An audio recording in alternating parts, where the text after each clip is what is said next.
Donald Trump's presidency has become the I told you so presidency. It's become the red regret presidency. All of Donald Trump's MAGA voters who were so fired up for their king, their savior, to get rid of all those bad Joe Biden policies are now realizing that Joe Biden's policies and the policies of all the Democratic administrations before him were keeping them alive. So yeah, MAGA is not only in for a rude awakening, they're already awake, and they're scared and they're hungry because they voted against their own self-interest, and now they're realizing that Donald Trump screwed them. And someone who did an incredible job compiling that, and it'll make you feel a lot better watching it, was Rachel Maddow. She's got Trump upset, and we're going to get into it all. But before we do, if I can quickly ask you to leave a like on this video, and if you haven't already and you enjoy our channel, to hit that subscribe button. It goes a long way, and it really does mean a lot to me. Now let's check out this clip from Rachel Maddow. Here's the local press coverage on what Governor Glenn Youngkin had to do today. Dateline Richmond. Governor Glenn Youngkin said today that the state is preparing an aid package for Virginians losing their jobs in the Trump administration's gutting of the federal workforce. But he said the cuts are necessary. In his first extended public remarks on the cuts, Youngkin told reporters that he feels deep concern for those who are anxious about their employment future as the White House purges people at almost every agency. Hundreds of workers at the FAA lost their jobs over the weekend, for example, and a sweeping elimination of workers ahead of a Tuesday deadline affected map makers and cancer researchers and FEMA staffers, among thousands more cut over the past few weeks. But Youngkin defended the Trump administration's actions, which disproportionately affect Virginia as one of the top states in the country for federal employment and spending, with more than 140,000 federal workers. Even one of Youngkin's signature achievements, a computer science laboratory high school in Richmond, has been touched by the cuts with cancellation of a federal grant for a teacher residency program.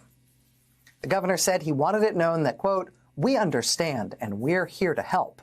He said the state, quote, "will have the ability to support federal workers through any job dislocation." But the governor declined to provide details about what kind of help the state is prepared to offer. He said that when the plan is ready, quote, "I want to communicate it in a package. We'll have a good one for you." We'll get back to me. It'll be, I don't know what it's going to be. It's going to be good. I don't know. It'll be great. We're going to come up with something. In the meantime, please report that I said that I support Donald Trump 1,000%, and also that I am working to figure out how to clean up the giant deliberate mess he is making of people's lives and our economy in this state, for which I have a lot of empathy. Say that too. Even though I definitely 1,000% support this infliction of pain on people who live in my state, and even on myself, even though we've done nothing wrong. Can you get all that in the lead? Thank you, sir. May I have another? Can you put that as the caption? Did I mention that Virginia has elections this year? In just a few months? You feel like your Republican politicians in Virginia are looking out for you? So we're going to keep watching this dynamic. Republicans who can't actually bear what Trump is doing to their own states and to their own constituents, but they're too scared to say they're against it. Republican Senator Lisa Murkowski of Alaska asking for exemptions to Trump's cuts and actions, specifically for Indian tribes in Alaska. Republican Senator Chuck Grassley of Iowa asking for an exemption for Iowa farmers to the tariffs on Canada. Republican Florida Congresswoman Maria Elvira Salazar asking for an exemption to the indiscriminate deportation policies. Republican Senator Katie Britt asking for an exemption on the massive cuts to scientific and medical research, saying, you couldn't possibly mean Alabama for those cuts, could you? Not Alabama. You want these cuts elsewhere, right? Republican Senator Susan Collins of Maine saying the same thing, saying surely those cuts don't apply to the universities and labs in Maine. She said if it applies to the ones in Maine, that would be, quote, devastating. So certainly they don't mean Maine, right? They couldn't. Republicans just eating it in their home districts and their home states as their party's leader does things that are devastating to those states and to those constituents. And just seeing that in states all over the country is a lot of things. It gives me many, many feelings of many different kinds. But as a matter of political science, it's also important to watch in terms of what kinds of constraints this president, this administration might ever feel. Political scientists will tell you that one of the only constraints that matter on an ascending authoritarian is the constraints put on him by his own party. The distance between what people think they voted for and what people realize they got ultimately does matter. Sometimes it's the only thing that matters. The Wall Street Journal yesterday spoke with Trump voters who just 1 month in say they are now horrified by what they helped cause when they voted for Trump.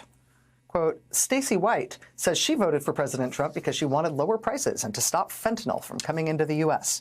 Now, with widespread federal layoffs and expected cuts, she worries her family will lose their house if her partner is laid off from his government-adjacent job.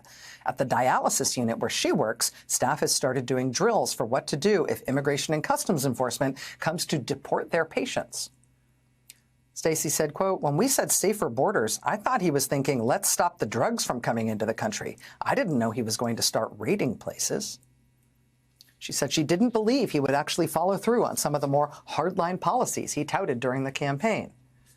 The 49-year-old Omaha, Nebraska resident said, quote, now I'm like, dang, why didn't I just pick Kamala? Emily Anderson from Duluth, Minnesota, categorizes her vote for Trump this year as the, quote, biggest mistake of my life. She is horrified by Trump's focus on deportations and use of Guantanamo Bay to hold migrants.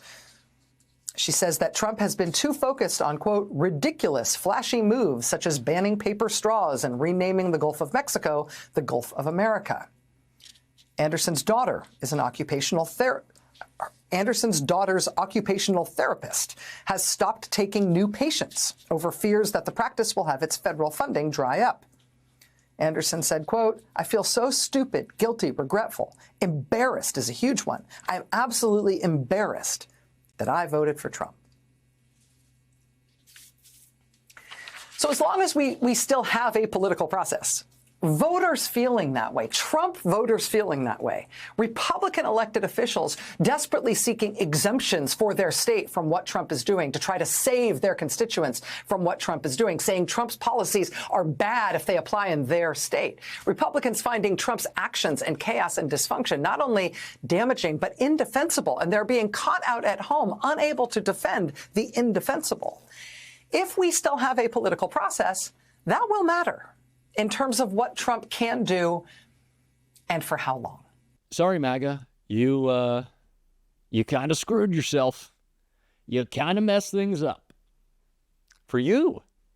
And like kind of you alone.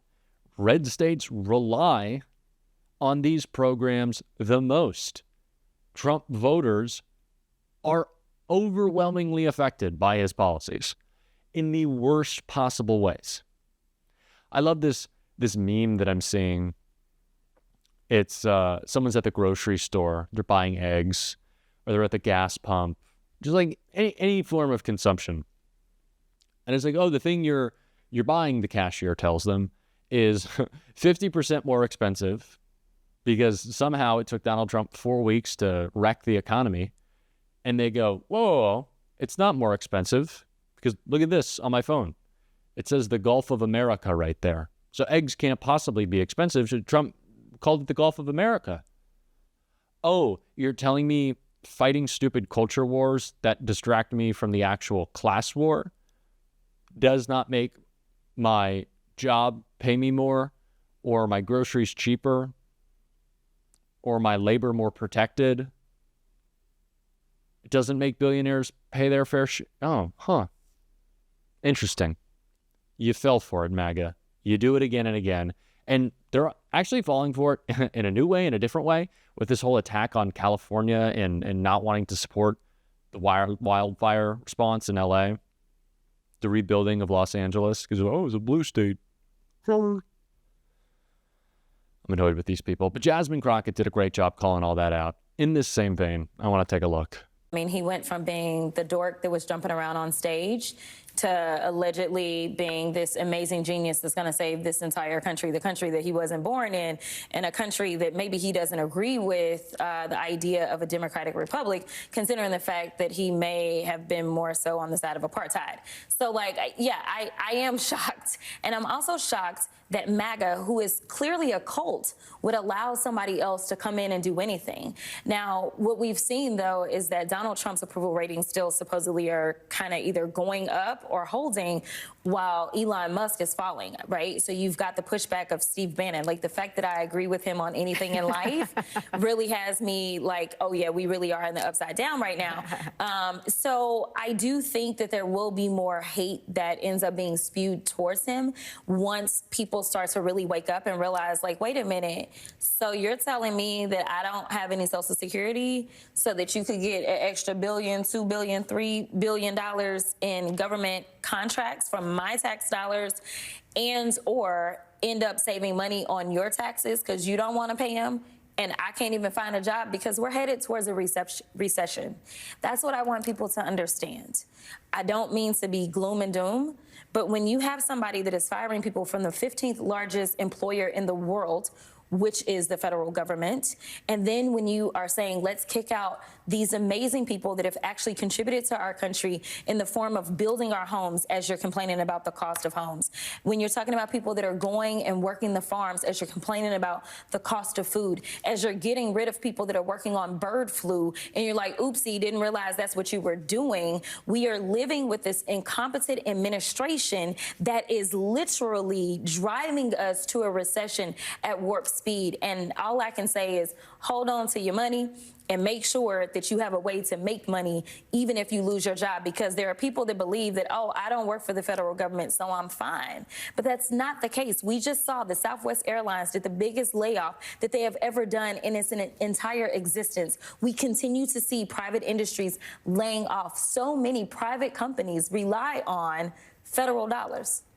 What do you do? Some of these people fail to realize, down in Alabama, who's broke, down in Louisiana, who's broke. I can go through pretty much the entire South and tell you that they're broke, and they rely on a lot of welfare from the government. To be perfectly honest, it is tax dollars from these big blue states like New York. Yeah, they send a lot of money into taxes, and then broke states end up benefiting from it, and now they are about to find out. So we're in the find out phase, and you've got, the other senator from Alabama, she decided to weigh in as well, because the largest employer is University of Alabama. And guess what?